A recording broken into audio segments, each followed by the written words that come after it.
Daniel 5-ാം അധ്യായം. ചുവരെഴുത്ത്.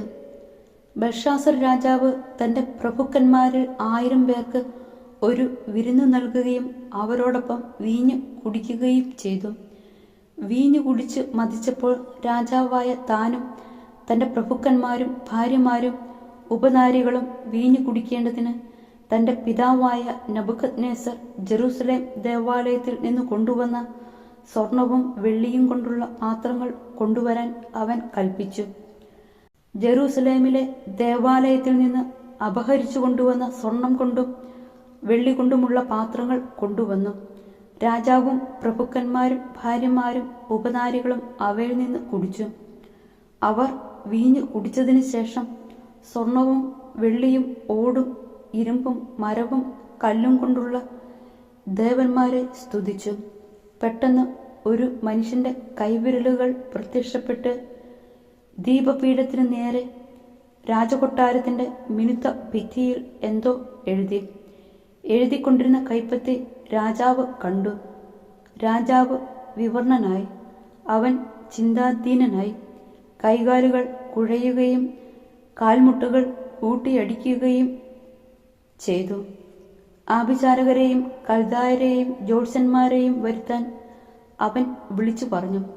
രാജാവ് ബാബിലോണിലെ ജ്ഞാനികളോട് പറഞ്ഞു, ഈ എഴുത്തു വായിച്ച് വ്യാഖ്യാനിച്ചു തരുന്നവനെ ധൂമ വസ്ത്രം ധരിപ്പിച്ച് കഴുത്തിൽ പൊന്മാല ചാർത്തി രാജ്യത്തിൻ്റെ 3-ാം ഭരണാധികാരി ആക്കുന്നതാണ്.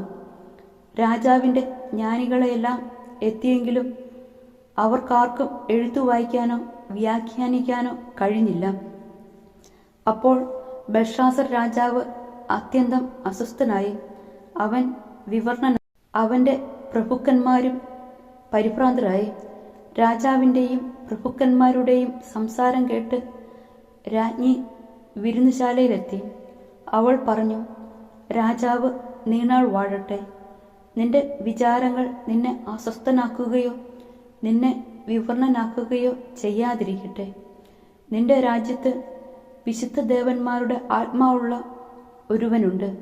നിന്റെ പിതാവിൻ്റെ കാലത്ത് ദേവന്മാരുടേതുപോലുള്ള തെളിഞ്ഞ ജ്ഞാനവും അറിവും അവനിൽ കാണപ്പെട്ടിരുന്നു. അസാധാരണമായ ബുദ്ധിയും വിജ്ഞാനവും സ്വപ്നങ്ങൾ വ്യാഖ്യാനിക്കാനും ഗൂഢാർത്ഥ വാക്യങ്ങൾ വിശദീകരിക്കാനും പ്രശ്നങ്ങൾ പരിഹരിക്കാനും വേണ്ട അറിവും താൻ ബെൽത്തഷാസർ എന്ന് വിളിച്ചിരുന്ന ദാനിയേൽ എന്നവനിൽ ഉണ്ടെന്ന് കണ്ട് അങ്ങയുടെ പിതാവായ നെബൂഖദ്നേസർ രാജാവ് അവനെ മന്ത്രവാദികളുടെയും ആഭിചാരകന്മാരുടെയും കൽദായരുടെയും ജ്യോത്സ്യരുടെയും തലവനാക്കിയിരുന്നു. ഇപ്പോൾ ദാനിയേലെ വിളിക്കുക, അവൻ വ്യാഖ്യാനം അറിയിക്കും. ദാനിയേലിനെ രാജസന്നിധിയിൽ കൊണ്ടുവന്നു. രാജാവ് ദാനിയേലിനോട് ചോദിച്ചു, രാജാവായ എൻ്റെ പിതാവ് യൂദായിൽ നിന്ന് കൊണ്ടുവന്ന യഹൂദ പ്രവാസികളിൽ ഒരുവനായ ദാനിയേൽ നീ തന്നെയാണല്ലോ. വിശുദ്ധ ദേവന്മാരുടെ ആത്മാവ് നിന്നിലുണ്ടെന്നും തെളിഞ്ഞ ബുദ്ധിയും ജ്ഞാനവും നിനക്കുണ്ടെന്നും ഞാൻ കേട്ടിട്ടുണ്ട്. ഈ എഴുത്തു വായിച്ച് അതിൻ്റെ അർത്ഥം പറയുന്നതിനു വേണ്ടി ജ്ഞാനികളെയും ആഭിചാരകന്മാരെയും എൻ്റെ മുൻപിൽ കൊണ്ടുവന്നു. പക്ഷേ അവർക്കാർക്കും അത് വിശദീകരിക്കാൻ സാധിച്ചില്ല. വ്യാഖ്യാനങ്ങൾ നൽകാനും പ്രശ്നങ്ങൾ പരിഹരിക്കാനും നിനക്ക് സാധിക്കുമെന്ന് ഞാൻ കേട്ടിട്ടുണ്ട്. ഇപ്പോൾ ഈ എഴുത്തു വായിച്ച് അതെനിക്ക് വ്യാഖ്യാനിച്ചു തരാൻ നിനക്ക് കഴിഞ്ഞാൽ ധൂമ്രവസ്ത്ര വിഭൂഷിതനായി കഴുത്തിൽ പൊന്മാല ചാർത്തി നീ രാജ്യത്തിൻ്റെ 3-ാം ഭരണാധികാരി ആകും. ദാനിയേൽ രാജസന്നിധിയിൽ ഉണർത്തിച്ചു. നിന്റെ സമ്മാനങ്ങൾ നിന്റെ കയ്യിൽ തന്നെ ഇരുന്നു കൊള്ളട്ടെ. മറ്റാർക്കെങ്കിലും കൊടുത്തേക്കൂ. ലിഖിതം വായിച്ച് അർത്ഥം ഞാൻ പറഞ്ഞു തരാം. രാജാവേ, അത്യുന്നതനായ ദൈവം നിന്റെ പിതാവായ നെബൂഖദ്നേസറിന് രാജ്യത്വവും മഹത്വവും പ്രതാപവും ആധിപത്യവും നൽകി. അവിടുന്ന് അവന് കൊടുത്ത മഹത്വം നിമിത്തം എല്ലാ ജനതകളും ജനപദങ്ങളും ഭാഷക്കാരും അവൻ്റെ മുൻപിൽ ഭയപ്പെട്ടു വിറച്ചു. അവൻ ഇഷ്ടാനുസരണം കൊല്ലുകയോ ജീവിക്കാൻ അനുവദിക്കുകയോ ഉയർത്തുകയോ താഴ്ത്തുകയോ ചെയ്തു പോന്നു.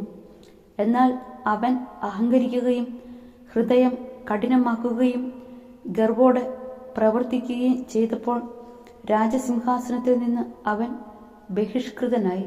അവന് മഹത്വം നഷ്ടപ്പെട്ടു. അവൻ മനുഷ്യരുടെ ഇടയിൽ നിന്ന് ഓടിക്കപ്പെട്ടു. അവന്റെ മനസ്സ് മൃഗതുല്യമായി. അവന്റെ വാസം കാട്ടുകഴുതകളോടൊപ്പമായി. അവൻ കാളയെപ്പോലെ പുല്ല് തിന്നു.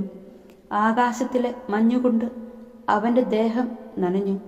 അത്യുന്നതനായ ദൈവമാണ് മനുഷ്യരുടെ രാജ്യം ഭരിക്കുന്നതെന്നും അവിടുന്ന് ഇച്ഛിക്കുന്നവരെയാണ് അധികാരം ഏൽപ്പിക്കുന്നതെന്നും മനസ്സിലാക്കുന്നതുവരെ അവൻ ഇങ്ങനെ കഴിഞ്ഞു. എന്നാൽ അവന്റെ പുത്രനായ നീ ഇതെല്ലാം അറിഞ്ഞിട്ടും നിന്റെ ഹൃദയം വിനീതമാക്കിയില്ല. സ്വർഗത്തിന്റെ കർത്താവിനെ നീ വെല്ലുവിളിച്ചു. അവിടുത്തെ ആലയത്തിലെ പാത്രങ്ങൾ കൊണ്ടുവന്ന് നീയും നിന്റെ പ്രഭുക്കന്മാരും ഭാര്യമാരും ഉപനാരികളും അവയിൽ വീഞ്ഞു കുടിച്ചു. വെള്ളി, സ്വർണം, ഓട്, ഇരുമ്പ്, മരം, കല്ല് എന്നിവ കൊണ്ടുള്ള കാണാനോ കേൾക്കാനോ അറിയാനോ കഴിവില്ലാത്ത ദേവന്മാരെ നീ സ്തുതിച്ചു.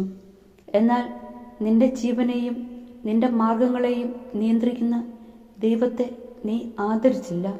അതുകൊണ്ട് അവിടുത്തെ സന്നിധിയിൽ നിന്ന് അയക്കപ്പെട്ട ഒരു കരം ഇത് എഴുതിയിരിക്കുന്നു.